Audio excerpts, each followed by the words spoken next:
Hey guys, today I'm David, and today you're going to learn about iPad basics. All right, so we're talking about iPad basics, a place to start in your classroom with both your iPad and with student iPads. All right, so this is an iPad. And so one of the first questions people who don't know about iPad are going to ask is how to turn it on and off. So to turn an iPad on or off, you're going to press the button at the top of the screen along with the home button. Now, do you have to do this very often? No, because most of the time the batteries are pretty good on these iPads where you would not have to turn it on and off all the time. The next thing to know is the volume buttons. And the volume buttons usually are on the side of the iPad. Basically, you'll get three buttons there. You'll get a button the top button turns the volume up, the bottom button turns the volume down, and then there's a little switch on the side which is meant to mute the device. And so you can mute the device pretty easily on an iOS device, an iPad, or an iPhone. Headphones and power.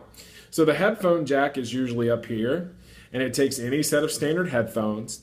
And then the power jack is down here at the bottom. It's right underneath the home button. And then really, when you look at iPads, you need to make sure that you look at what type of iPad you have, because the older iPads are going to have a larger port. They're going to have the old 30-pin connector. And the cord can only go in one way. The newer iPads are going to have the Lightning port, which is the smaller cord, and it's also reversible. Some other things to note on screen. First off, this up here shows the battery level. You can go into the settings and you can put it where it's a percentage. I like to do that because I can actually see the percentage I have left rather than just the little picture. Up here is a really important one. This shows if the device is on Wi-Fi. When you're having students or even yourself work with an iPad, always use that as the first place to go to troubleshoot an iPad. If it's not on Wi-Fi, then you know what's wrong. You can just look at that picture and you can tell that. This little section right here is a folder, and how to make folders is on the next slide. This right here is basically a URL that you can save as where it shows up basically as an app tile, and we'll also cover that later. And then right here, these are applications, and this is what you and students need to actually accomplish things on an iPad. Moving applications. So to rearrange your screens and organize your screen, basically what you're going to do is you're going to click on any of the apps and you're going to hold your finger down until they all start to shake. And then when they start to shake, you can move them around, and you can move them around just by pulling them around. You can pull them, and you can build folders that way too. If you pull one app on top of another, it'll build a folder. And then you can also delete apps. This little X in the corner, if you click that, that'll actually delete apps from your device. Now, saving URLs as apps. It's pretty simple to do, and so this is a great way to save kind of parent logs and save things that you need. So you go to that URL in Mobile Safari, and then this little button here at the top is a share button. It's basically a square with an arrow pointing up. You click that button, and then you click or you tap on this little button that says add to home screen, and that will basically add your URL that you're trying to save to your home screen. The next thing is app search. So if you've got an iPad with a lot of apps, you got to know how to actually do Spotlight search. And Spotlight search is pretty easy to find. You basically take your finger in the middle of your device and you swipe down.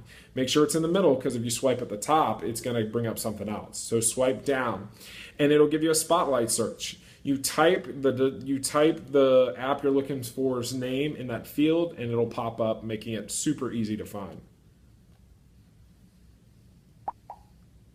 Notifications. To get to the notification center, you can swipe down from the top of your screen. It'll take you to the notification center, and this gives you your calendar, dates, It gives you notifications. So like if you have news services, it can do a lot of different things.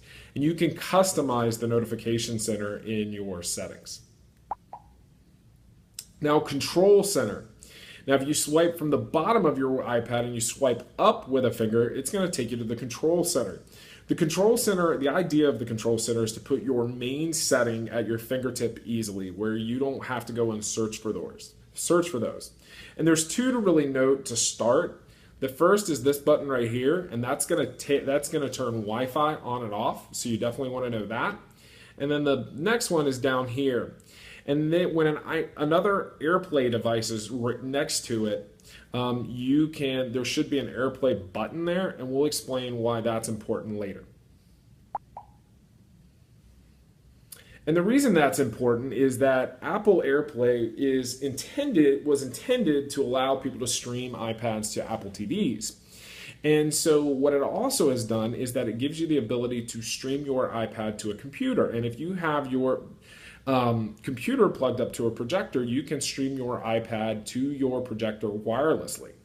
And so the idea behind that came from two different companies. One was called AirPlay, the other is AirServer, and the other one's called Reflector. And so basically what you have to do is you have to download their software. It gives that kind of Apple TV capability to your computer, and you can go and you can stream your iPad to your projector wirelessly. This is something that you need to ask your school tech about. Some schools have it, some schools don't. Now, settings. You can change a lot of settings on an iPad, and the settings icon looks like this. It's an app that looks like that. Generally, there are two settings that you definitely want to know. The first is up here, and it's the Wi-Fi setting. This will get you on. This is what gets you on the actual network. Most of the time, faculty should be on the faculty network, and student iPads are going to be generally on the Nook, but that's not always the case. The second one is the email right here, and the email, this little menu will take you to where you can add your calendars and you can add your email.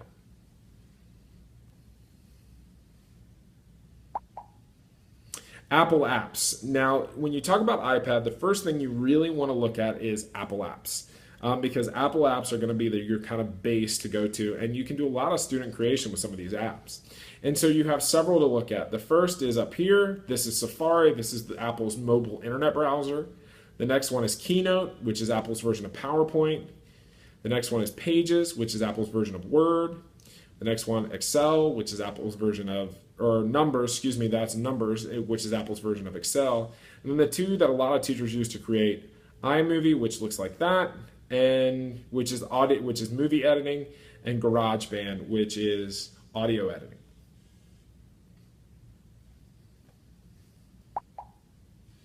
Now, right now in Fulton County, there's some ways that you can. One of the things that always comes up with devices is how do I transfer items between teacher and student?